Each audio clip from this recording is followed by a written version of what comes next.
आंबेगाव तालुक्यातील मनसर येथे अनुसया महिला उन्नती केंद्र मनसर आणि तहसील कार्यालय आंबेगाव यांच्या संयुक्त विद्यमानं शासन आपल्या दारी या कार्यक्रमाअंतर्गत संजय गांधी निराधार योजना, श्रावणबाळ सेवा योजना तसेच राज्य निवृत्तीवेतन योजना, इंदिरा गांधी वृद्धापकाळ निवृत्तीवेतन योजना या अंतर्गत पात्र लाभार्थ्यांना मंजुरी आदेशाचं वाटप कार्यक्रम आज अनुसया महिला उन्नती केंद्र अध्यक्षा किरणताई वळसे पाटील यांच्या शुभ हस्ते आणि माननीय संजय नागटिळक तहसीलदार आंबेगाव यांच्या प्रमुख उपस्थितीमध्ये संपन्न झाला। यावेळी भीमाशंकर सहकारी साखर कारखान्याचे चेअरमन बाळासाहेब बेंडे, राष्ट्रीय ग्रामीण विकास केंद्र संचालिका पूर्वाताई वळसे पाटील, पुणे जिल्हा परिषदेचे माजी उपाध्यक्ष अरुणभाऊ गिरे, सुनीलभाऊ बाणखेले आणि अनेक मान्यवर या ठिकाणी उपस्थित होते।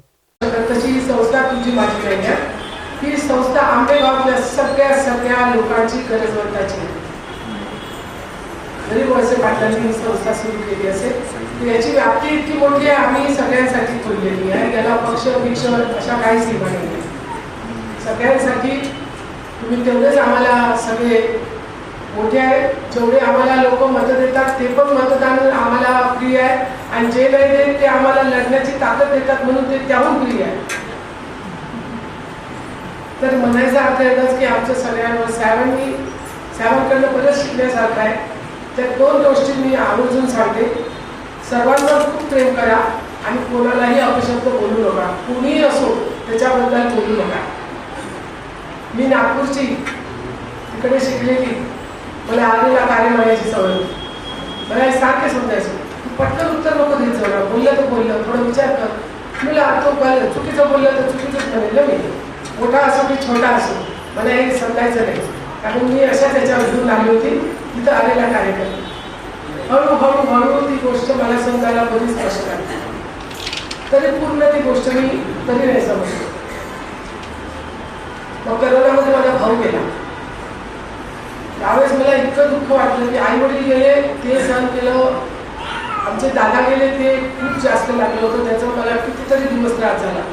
आणि आमच्या दादानंतर माझ्या चुलत भावानंतर भावाने जे मोडून काढलं तर मला असं वाटलं की आपण कुणावर राग करतो किंवा आपण कुणी आपल्याला वाईट म्हणतो म्हणून आपण प्रत्येक सेकंडला आपण रिॲक्ट होतो। तर आपण एवढे मोठेच नाही की आपण रिॲक्शन द्यावं कोणाच्या चांगल्या आणि वाईट गोष्टीला, तो त्याचा दृष्टिकोन असतो, त्याच्या दृष्टिकोनातून आपण वाईट असतो। सर्वांसाठी आपण कधी चांगलं नसतो, सर्वांसाठी कधी आपण वाईटही नसतो। भाऊ गेला त्या गोष्टीतून मला इतक्या गोष्टींनी मला भाऊ जसा सुधरून गेला त्यांनी मला क्षमा करणं शिकवलं आणि कोणी काही बोललं तर मला फरक पडत नाही, या कारणाने ऐकते त्या कारणाने, नाहीतर मग जो प्रत्येक प्रश्नाचं उत्तर असते आडूला म्हणते जास्त पद्धतीने। जेव्हा मला कळलं अरुणची तब्येत खराब झाली तेव्हा मला इतकं वाईट वाटलं। मी असं ठरवलं एक वेळेस की मी आयुष्यात बोलला नाही, बिलकुल बोलला नाही साहेबाबद्दल काय बोललं नाही। ज्या वेळेला तब्येतीचं कळलं तो मधला काळ पूर्ण निघाला, कारण माझ्यासमोर एक वगैरे लहानच मोठं झालं। शेवटी काय आहे, आपण सगळेच जाणार आहे एका पाठोपाठ कशाला कोणाबद्दल मला इतकं वाईट वाटलं, मला लग्नाबद्दल म्हणजे कशी आहे तब्येतीची काळजी।